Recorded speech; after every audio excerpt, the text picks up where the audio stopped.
Good morning, everybody.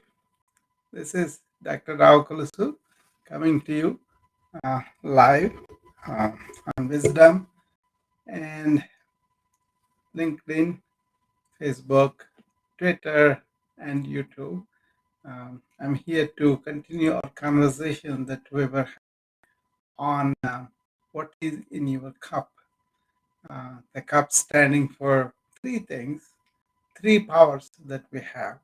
One is the concentration, other is the unselfish activity, and the third one is the purpose with which we come on a daily basis, life and endeavors and whatever you name it. If you have a purpose, you are going to move forward with intention. So we're going to talk about that. So let me introduce this topic to the people who are joining for the first time here. We were talking about three powers that we have within us, that we don't pay much attention to sometimes, and we think concentration is needed only when we have something important or something just upon us. But if you do everything with utmost attention, whatever you do, whether the small things or the big things, if you cultivate that power of focusing, obviously when you are doing something which you want to focus, right?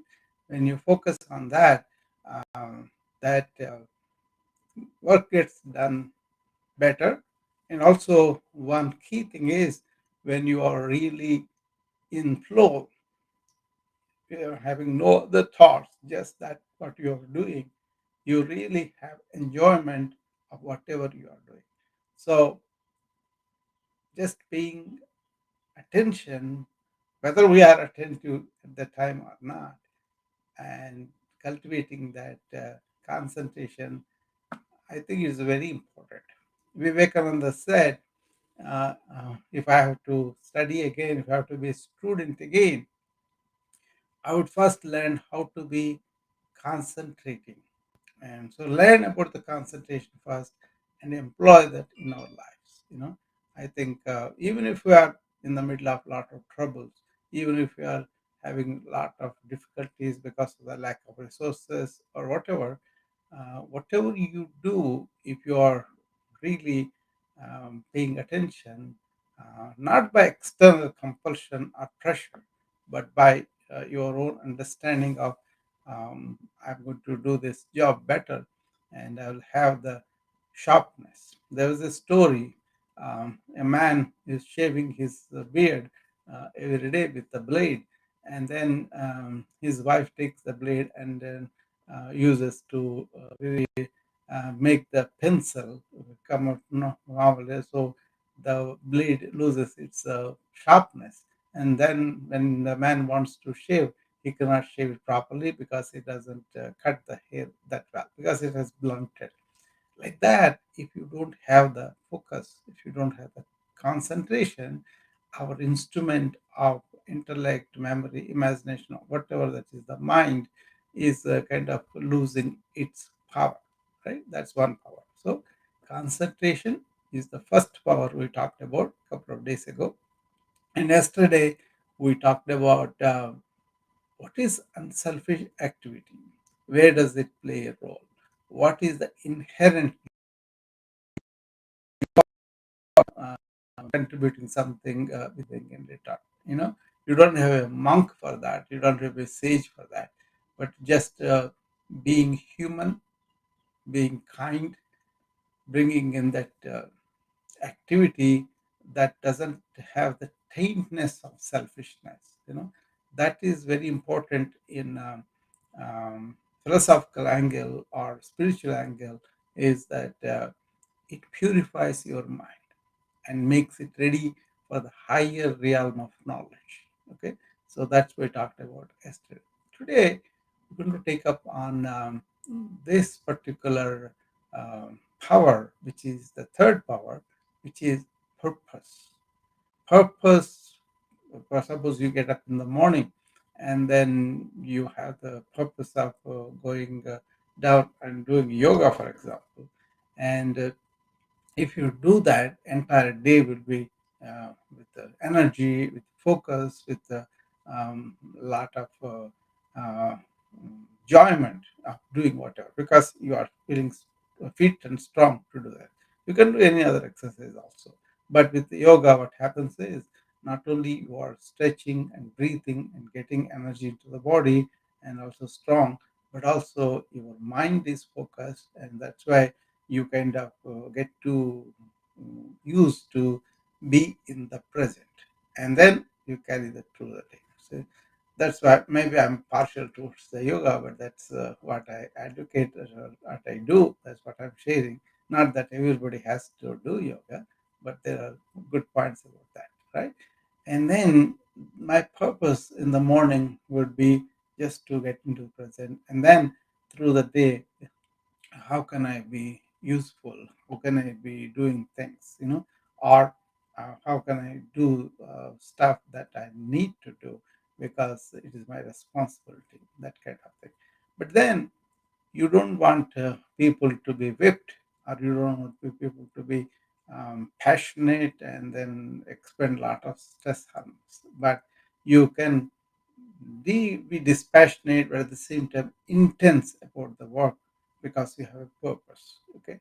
Again, the purpose can be for you doing your job, your duties, and all that, or the purpose could be for the larger good of the society, of some other family, or your country, or your institution, and you go with the purpose of I want to make this particular place where I'm working better. That could be that too. Either way, the purpose-driven life is more meaningful than purposeless spending of time with entertainment and with gossip, with wayward thinking, and then get drawn by whatever comes externally, right? So the people who are really balanced and having a happy life, we see that they have a purpose in life, a purpose in their job, a purpose in their relationship, and all that, right? And the more they look at it and think about it, reflect on it, and form a game plan and then execute it on a daily basis with the heart. That means they have really put their heart into this mission that they wanted to accomplish, and that gets done very well. But lots of times we try to be mechanical about it. We try to do this because it's compulsorily thrown upon us. For example, somebody is doing a good job about it at his place, but he's doing because he has the threat over his head that he will be removed from the job if he doesn't do it. Or it could be that he just needs the money and that's why he's going to do. It doesn't matter, whatever it is. But when your mind is really oriented towards the direction that it wants to take and stays with that direction, is much better too.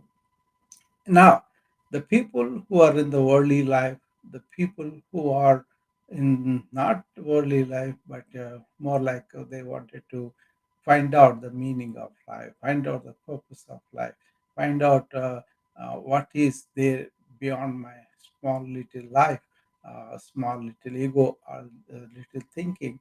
What is there? Am I really contributing to the welfare of the world, or am I contributing to the more misery in the world? For example, somebody is doing a technology job, right? Then it can be viewed that way or this way too. You can say I can get your things get faster and better and more less money and all that, right? So you think I'm really contributing to the welfare of the people to do that, but then if the technology that itself becomes a problem, then you may be saying to yourself, I'm doing this valuable service, but then at the end of it, in the real count, it doesn't matter if you do it. That technology can be used by terrorists to make a bomb and then use against us too.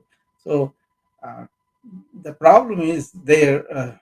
The other person's purpose, why he wants to use it. But as far as you're concerned, you want to create like a Facebook. Somebody created it because they wanted to mix people all from all over the world and meet long lost friends and long lost relatives and all that. But then Facebook also was used by the Russians to meddle with our elections. So that kind of thing, unintended consequences, right?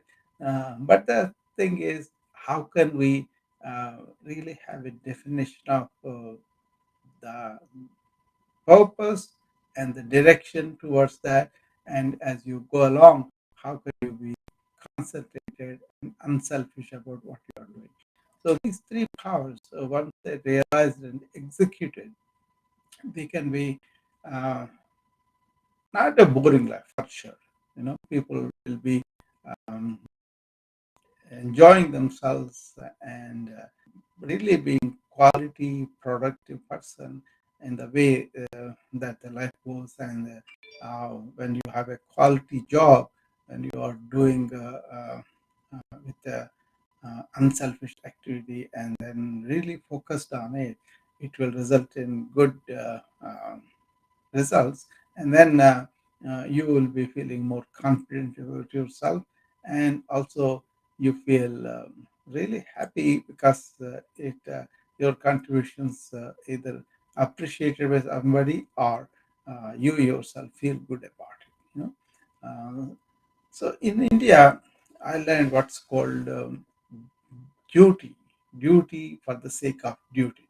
When I was very small, I was influenced by what happened in the independence. I was born in 55, but India got independence in 1947, right? So I was born after that. But then I read all these stories, all these wonderful tidbits about the leaders of yesteryear when they really put themselves for the independence struggle, and they sacrificed their comfort, their families, and their money, and all this that they sacrificed. They went willingly to the jail. They went willingly spending time in the jail and taking the punishment. And they were in the movement of non-violence, right? So if the soldiers come and beat them, they did not respond at all. Majority of sections. Some sections were violent, that's true, but then most of the people are non-violent, and that they picked up from the example of their leader, Mohandas Karamchand Gandhi, that we call him Mahatma later on, because he was very focused and he was uh, always unselfish because he wanted to live very simply, and he is a spiritual person. He was seeking the God. So everybody thought he is a social reformer or he is a independence mm, struggle, right? He wanted that, but he was not either of them. He was, but he was more than that. He said, everybody thinks I'm a social reformer or I'm struggling for independence, but in reality, I'm a simple man pursuing the realization of God. That was his purpose. So these things have to be done, and he did with focus, with the unselfish activity, and also really delivered them, right? But then his struggle was not just for the mundane things or the worldly affairs only. They are important for the other people, so he was going to do that. But his personal endeavor was to be spiritually inclined within and explore all the means. He meditated, he prayed, he kind of spent time alone. When he is in jail, he kind of got his mind together. He read uh, spiritual books. And one book he always carried was that Hindu book of Bhagavad Gita. And he used it more like a reference. It's not like a novel for him that we read and throw it away. No, it was something of a important thing that we need to implement the wisdom of that book into life.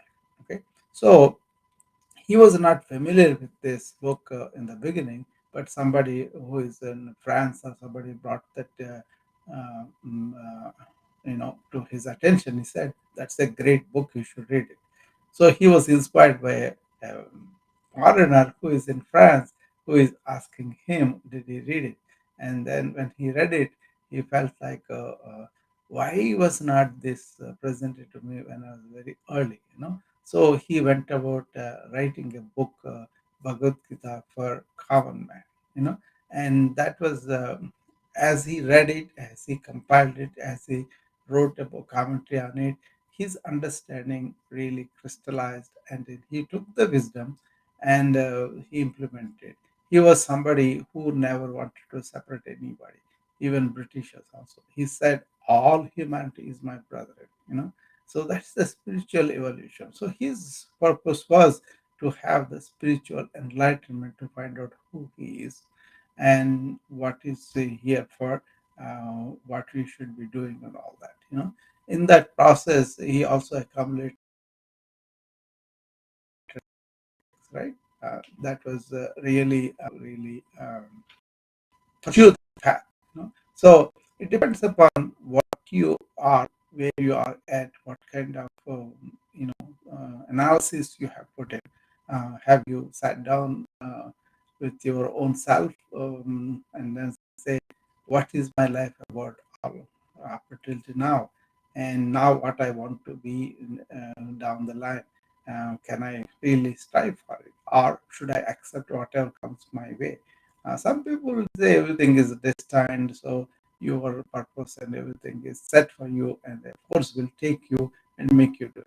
There may be valid reasons for that too, but generally, what it is when we get up, we have something in front of us, then we can do that day better if we are really focused and purposeful about it, right? So that's why this power is not inculcated often, and that's why I'm bringing this forth. This whole series is about these powers that we have, and we can inculcate them, right? We can learn to be more concentrating and more focused and attention. Simple rule is pay attention to every action, every task that you do. Okay, so whatever you do, you pay complete, unalterated, complete, full attention. Right. That is the purpose of that, and then that can be really, we can put the intention, we can put the will, we can put the uh, attention, so that if you are inattentive, pay attention to that. Krishnamurti said, so you do everything better.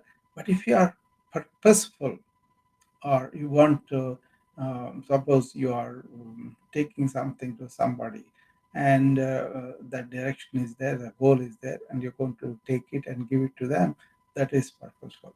Other thing is time management.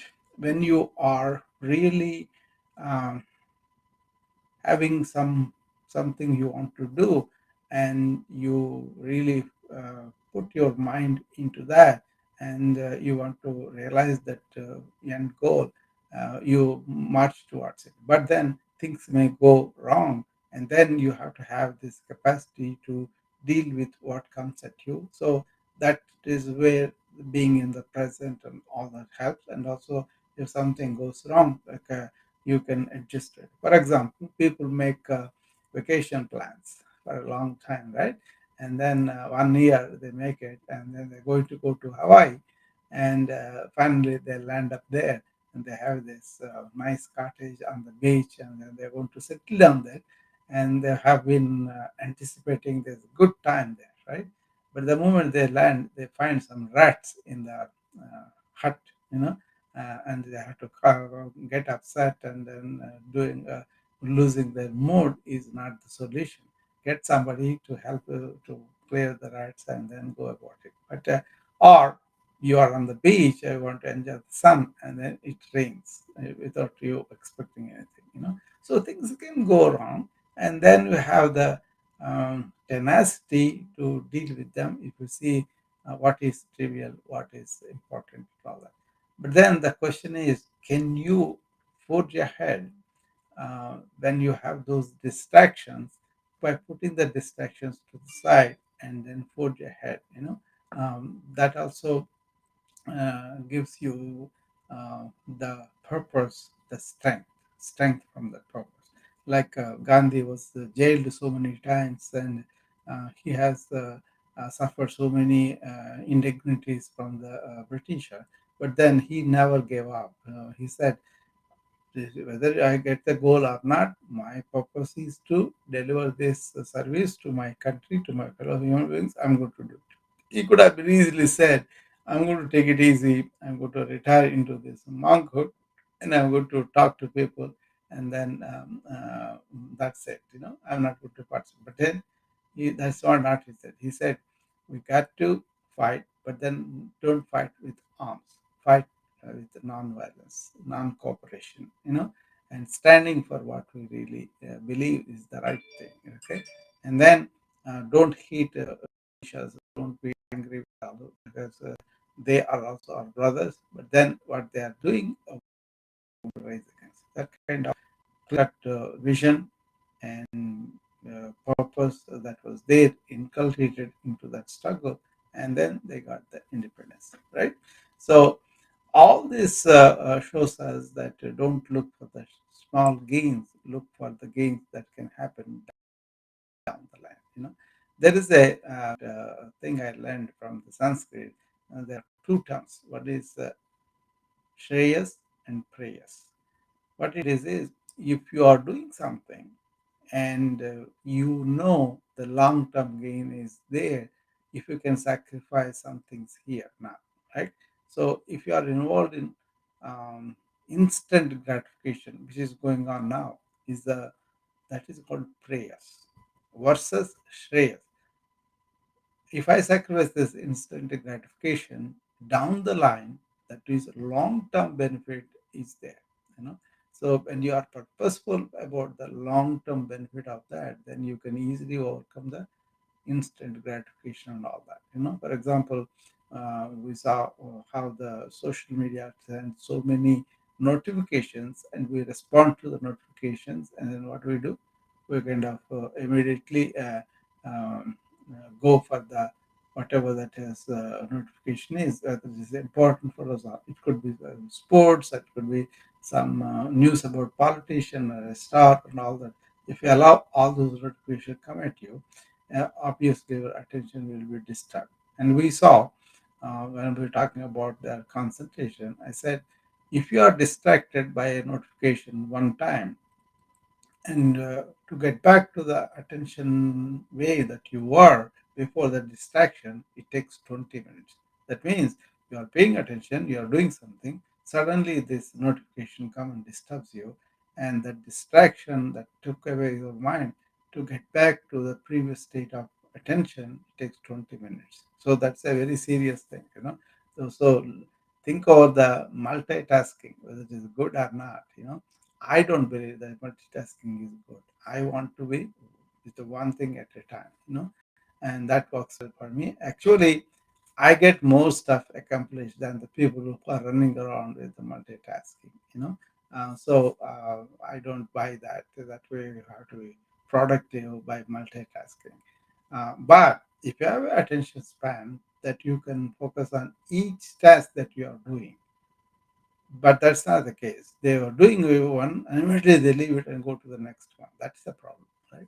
So always have that attention, which is good, and also if it is combined with a purposeful attitude, and things will be much better done. Okay, so that's there are so many ways to look at this purpose. Some people say the life purpose in our lives is determined by the the Almighty, the divinity, or the consciousness, right? And you are just a tool in that bigger power, bigger than you, and you will have to be in alignment with that, and then you will be happy. Suppose it something is determined for you, you could be doing this, but you have something else. You're not happy till you find that inner calling, they call it, right? That's a big topic that comes under the category of is that a free will that we have, or is that destiny that we have in our lives? And I grew up to be based on free will and studying well and working hard and getting into competitive schools and then excelling there and then getting them medical suite and then working hard to become the doctor and also working hard to provide care and all that.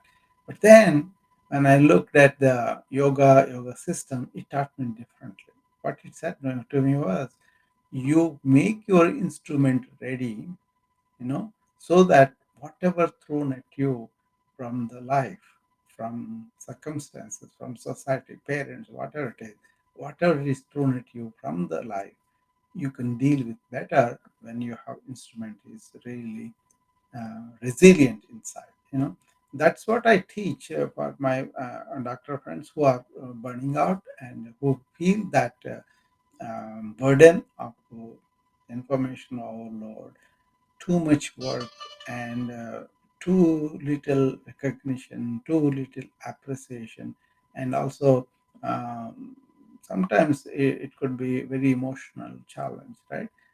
So we, as doctors, we have to realize that we are given a privilege of taking care of somebody else.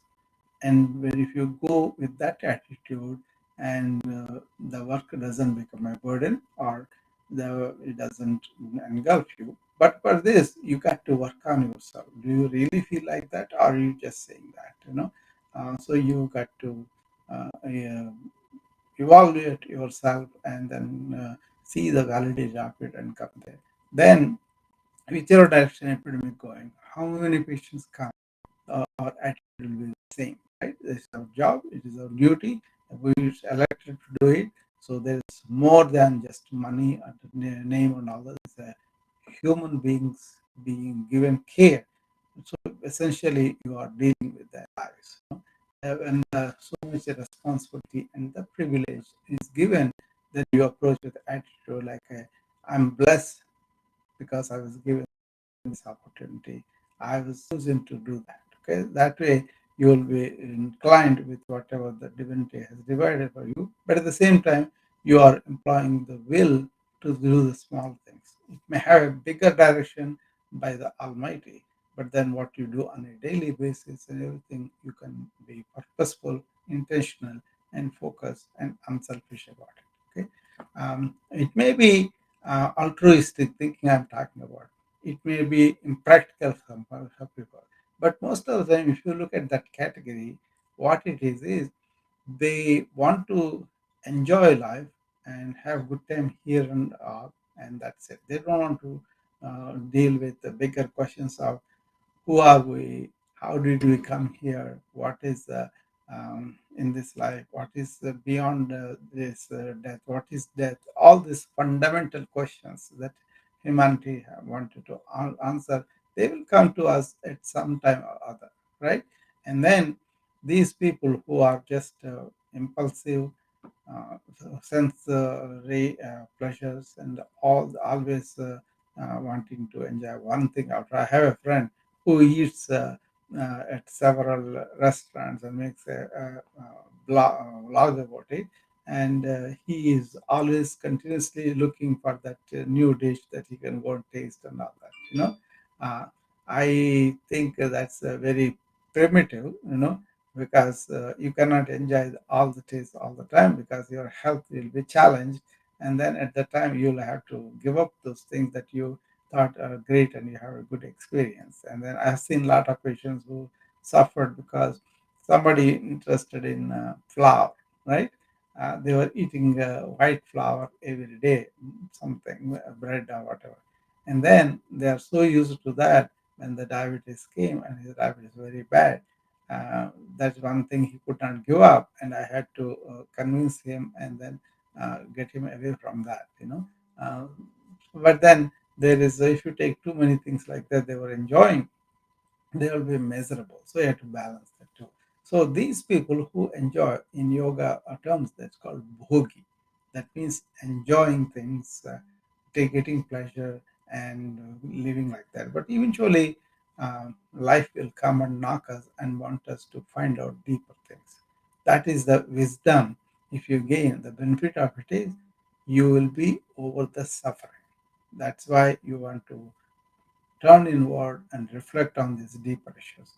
And the people who are really were thinking about these things, they can be very serious and very miserable in their life, but then they don't have the answers, or they have to, in too many like people, they don't do the inward looking, they don't do the inward inquiry, but they will be going for answer for everybody. Like we go to one person that comes on wisdom and immediately go to the next person the wisdom, thinking that they are the wise people. But the important thing is we got to turn and do the self-inquiry and really realize where we are, and then see what is the answer for that.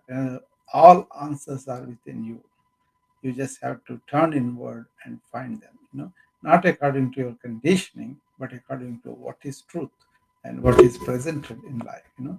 And in the process, if you listen to truly wise people, they also tell you, don't listen to me only, but question this and find out the truth, and then make sure that's applied in your life. That kind of thing a lot of people don't do, but these people who does that, they are yogis. So there's a difference between the bhogis who are for the worldly and yogis who are for the otherworldly.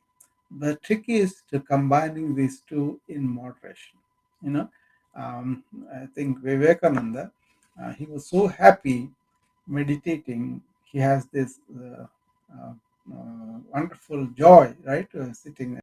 He used to do right after also, and he wanted to go to the hills and retire there and just meditate and be. There are many people like that, and then his guru Ramakrishna told him, "I'm so unhappy about that kind of attitude.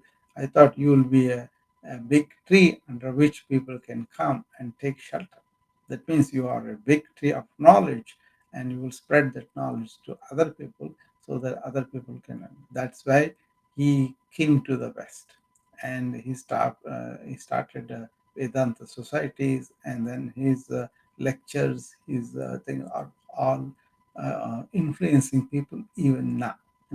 And his knowledge is extraordinary. And he said, "My only purpose in life is to make people realize the divinity within themselves and manifest the divinity outward." Okay. If that is your purpose, that is your goal, that is what you are doing, that's wonderful. But then you don't say that all sensory pleasure and everything in moderation is bad. So you don't retire to the hills. You will be in the ordinary life living it, but as simply as possible, and then trying to dedicate your life to be a blessing to other people. Okay, so those extreme enlightened people, they do that. Okay, but regular ordinary people, we don't have to be um, greedy or non-caring or inhuman, but we can be focused, we can be unselfish, and we can be purposeful in our daily lives. These three powers I was keep on bringing in because they are not cultivated that much. Even with the people I see them as patients, either they forgot about good healthy principles and they involved in processed food and irregular eating and also eating wrong foods all the time, brought the ill health for them. And we have to bring them back to regular good foods and also regular activity, and also trying to rest and relax. The people I see are always running, running, running towards what they don't know. They may say money, they may say I don't know, I'm just given the job, I'm doing it, or they may be not interested in other worldly affairs, right? But the people who had suffered a lot in their life or experienced a setback, they look to the spiritual way to find peace and quiet and relief from the suffering. That's a very uh, natural way, right? And then they will be able to understand a lot of things. That's it. Understand a lot of things, and out of the understanding, their confusion, their ignorance about their own suffering will fall off, and they'll act in a much more intelligent way. So don't go into the hills and retire. That's not the way. Or don't indulge in the sensory pleasures completely and spend your life there. So even if you take Buddha's life, what did he do? Early part of it, he was involved in sensory pleasures to a degree that is extraordinary, right? But when he saw the suffering, he wanted to understand for himself and for the world, and he did not leave the that practices till he got that enlightenment. So he walked out of the palace, he went into the forest, he saw a lot of people. He did not agree with them, and he fasted like anything. And he realized that's not the way to really fast body such a way that will be very, very weak. That's not the way. And then he went into the medium, middle path, and then he understood a lot of truths and he was awakened. So it seems he was coming out of the cave one day, and a boy saw him, and he was amazed by how he looked. And he said, uh, he looked at the Buddha and asked him, "What are you? Not who are you? You know, what are you? You know?" And he says, Buddha, "I am the awakened one." you know Buddha term, it seems, means is the buddhi is intellect, right? The mind and all that. So Buddha is one who have transcended his own limiting mind, so he can see with a much better perspective, much wider attitude, and much wider understanding of things, right? And then nowadays we hear them all the time, that's why. But at that time, he was the only one really revolted against the traditions and everything and wanted to go in there. Okay, there were a lot of arguments about the Buddhism and Advaita and all. That's all different matter. But the main thing is, he was somebody who did not retire into the pleasures and say, "I don't care about all the suffering that's outside." Or he didn't find the answer when he's in extremes of poverty and having the starving, fasting, and all. He did not find that. So in the middle path, that's what I am talking about. Okay, so if you are middle path and all that, it will be a simple purpose for you. It could be like, I just want to survive, I just want to lead a good life, balanced life, and I want to be happy with my family. That's fine, that's purposeful, right? But are we being like that? No. There's addictions, there's diseases, there's so suffering in so many ways is coming up. We don't have to have all that. You can do something about it. That's the point. Okay, that's why cultivate these all these three powers I'm talking about, and just be attentive to whatever you're doing, and try to be unselfish if you can help it, and be intentional, purposeful on a daily basis, and then in the long term also. Those kind of things will really help people to be leading a involved and joyful life. That's the thing. You see, there was this experiment that they did. I think I talked about this earlier. This college professor was teaching a class to the people, right, to the kids, And one day he said, "Okay, let's put all our books aside, and then let's take a break. And let's go and see a movie." So he takes them to the movie, and the kids all enjoy the movie, and he brings them back, and then the classes go on for several weeks, and then he again says, "Okay, let's take a break." And they say, "Oh, shall we go and see another movie?" No, no, no. I'm going to take to a place where you will see life differently. So he takes them to an orphanage where orphans are there, and he asks the students, "Take care of these orphans for today, feed them, orphan children, right? Feed them, or bathe them, or dress them, whatever you can do for them, do it, you know." And all the students take the task, more like a school project, like, and they do it, and they enjoy it. They enjoy very much, take care of those kids and giving something for them, and that giving makes them feel very, very good, right? And then the professor takes them back to the college again, and then after another 6 months, he raises the question. Um, do you remember we went and saw the movie? Uh, do you remember the pleasure you had from that? And then, do you remember the movie's name and all that? Details. Very few people really remembered even the movie, and they said, "Well, yeah, I felt good, I enjoyed the movie, but then that's gone right after that, I may have remembered a couple of times after that, but not much." Majority of people said that, some people didn't even remember that experience. But then he asked about their experience in the orphanage, how it was. All of them, they said, we remember how good we felt for several days after that, by serving those kids, taking care of the kids. So that is the thing, when you have this meaning and purpose involved in that, it will be very, very good. There is something going on in positive psychology in this regard. They said, suppose you are doing something for pleasure, that is very fleeting. It will be there and go. But suppose you are watching a game, football game, and football game you watched it and then you enjoyed it, and then maybe a couple of times you remembered it, and after again you have to see a game too and enjoy that now. So you're just a watcher, you are passive, you're watching an action.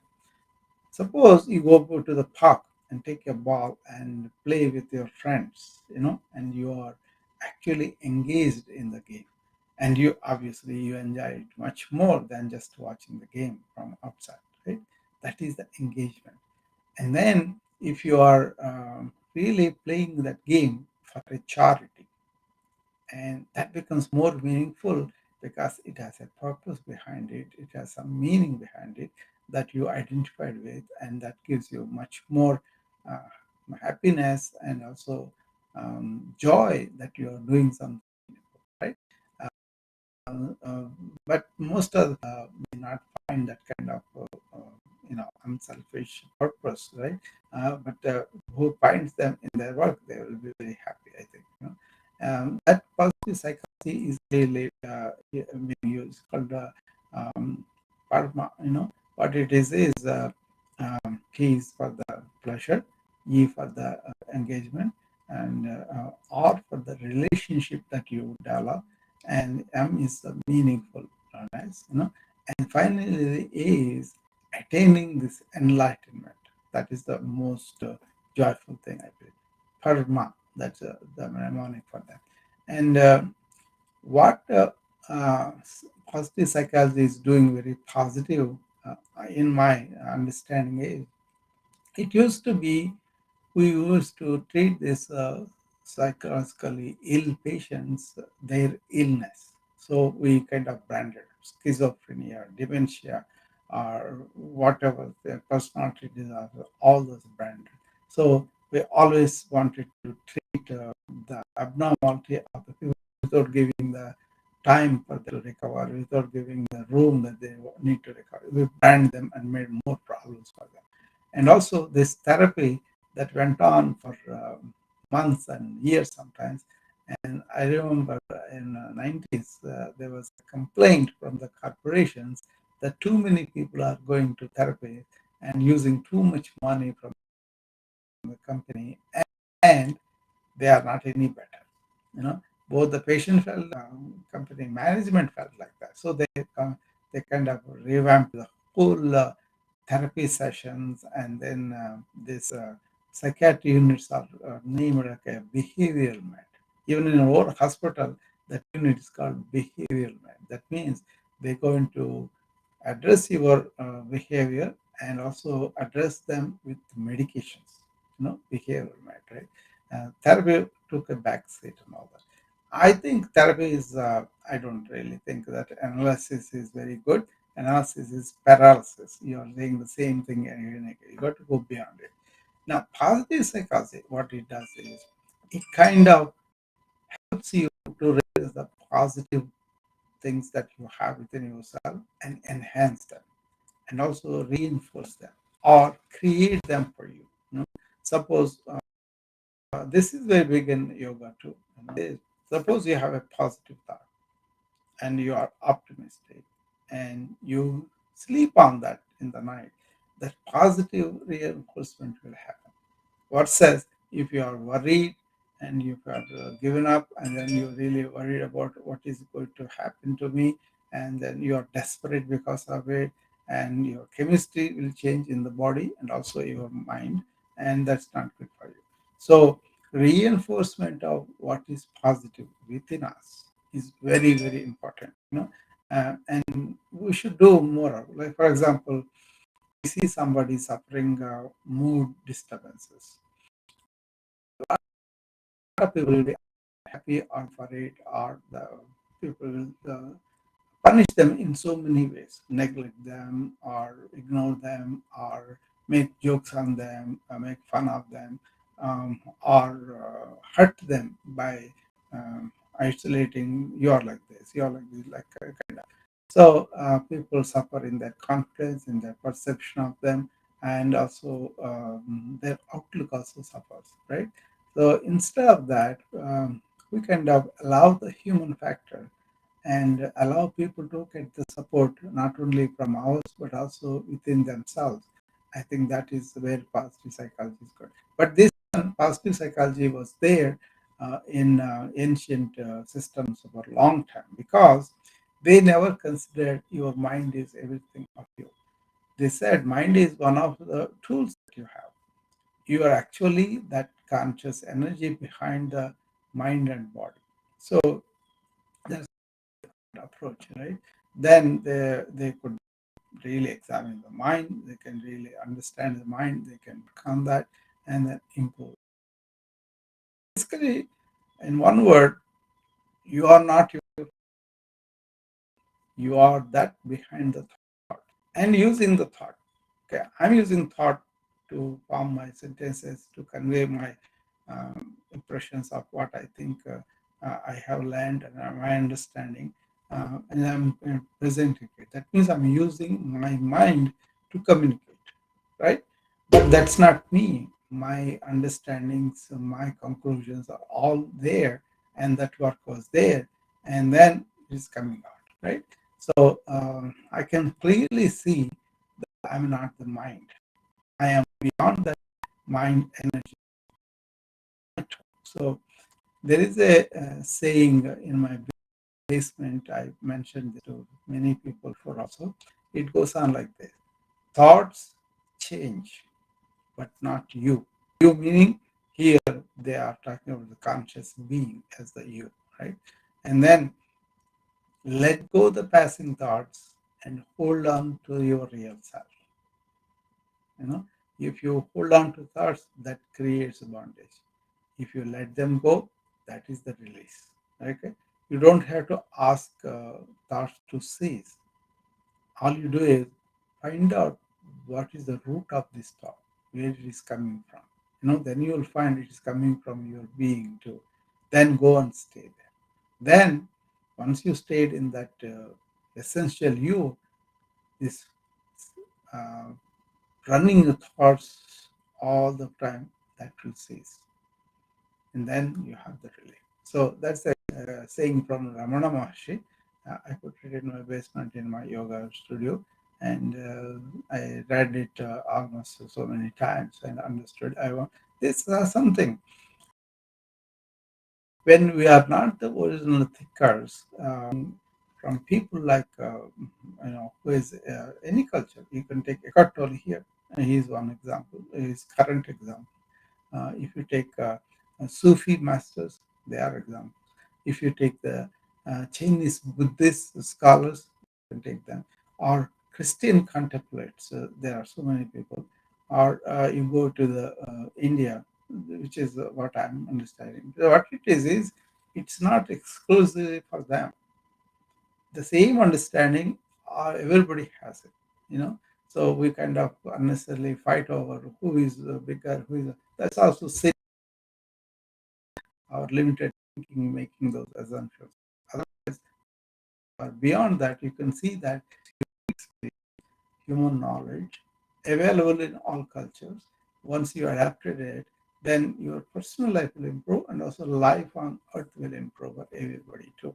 So that's the way to be blessing to other people, not enforcing your views on them, but inviting them to have this understanding of great truths that were expounded by these great sages, great monks in every religion. They are there. And then once you understand that, then we don't have any difference. And then we live in peace and we live in harmony. We are assuming that I'm peaceful, that understanding makes your mind quite serene, and because you don't have this agitated going all over, or this drive that I have to be influencing people, I have to get millions of followers, or I have to get the praise and admiration. None of that. Okay, you don't need it, because you are fulfilled within yourself by yourself. So why do you have to go for anything outside for fulfillment? That's where the great scholar Shankaracharya said something about avidya kama karma. That means if you don't know who you are, is the avidya. Vidya is education, avidya is a non-educated. When you are non-educated about your true self, then the desires happen because you are looking for fulfillment outward. That desires project. That's karma, desire. When you are ignorant of your real self, then you will have desires for external things, and karma, that is, actions come from that. Okay, so knowing who we are and knowing that we are beyond the thought and using the thought effectively, but at the same time, you are not a victim of the thought. Okay, I have been repeating this for so many times, because I can see that fact, not because somebody said, but I can realize that fact that is true. Thoughts happen to me, I don't happen to the thought. Likewise, body I am aware of, body is not aware of my inner self, right? So that kind of thing really helps to put the body and the thought in the right perspective, use them as instruments, but at the same time, you are really stationed in your real self. You know? And that's a tall order that they said to turn inward and realize who you are is the purpose of life, human life, the ancient talked about. I think that is true. External things, all these things, do not interest us once we realize who we are. Okay. Anyway, these three things we talked about all these days: concentration, unselfish activity, and purpose. They're all inherent, innate powers that we have. Awaken them, empower them, and use them daily. That's my as a be a pal. I'm being a pal, presenting this to you for your consideration and understanding. Don't listen anything just because somebody said. Think about it for yourself, question it, and once you are convinced this is the truth, then bring the truth to allow into your life. That is the great spiritual traditions all had done, and they did not become the source of division. But the moment you travel away from that and think that you are the ego created by thought, then the divisions happen. Okay. All right. Anybody else wants to come up on the wisdom app? I can engage a couple of people if they have any doubts or any questions, any challenge for whatever I said, and you can come up and talk to me. Otherwise, I'll be closing in a couple of minutes. It's already 55 minutes, so we can be here for another few minutes.